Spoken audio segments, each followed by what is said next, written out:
It's the moment East Asia's two giants have long been waiting for. China's economy has outpaced Japan's, at least for a 3-month stretch this year. If the trend continues, China will soon officially become the world's #2 economy, just behind the United States, taking the title Japan has held for over 40 years. The news came as data for the second quarter showed Japan's economic growth has weakened significantly. Between April and June this year, gross domestic product grew by only 0.1%, much lower than expected. China has already claimed the titles of world's biggest exporter, auto market and steel maker in recent years. But there are worries many sectors of the economy are overheating and need profound structural overhaul. The Chinese are trying now everything they can to prevent it from going even higher and slowing it down now before you see the crisis unfolding.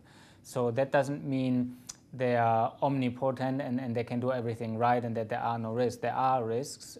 In just 3 decades since opening its doors to foreign investment, the country has registered spectacular growth but is also full of contradictions. Its economy is heavily reliant on exports and needs to find ways of boosting domestic demand and help rebalance a dangerously skewed world economy.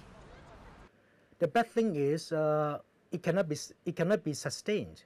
The reason is if you keep selling goods to the others and without buying goods from the other parties, finally the other party will lose the capacity to buy the goods from you. Japan remains one of the wealthiest and most prosperous countries in the world, but its growth has been stalling for years. Its economy is also heavily reliant on exports.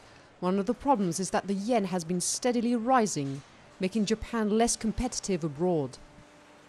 At the moment, the yen is around 85 against the US dollar. It's obviously strengthened a lot against the euro as well, so Japan's going to be losing market share in other countries. China is approaching crossroads and in many ways faces some of the same challenges Japan did in the 1980s. It now needs to find the political will to make potentially painful decisions to maintain its growth on track.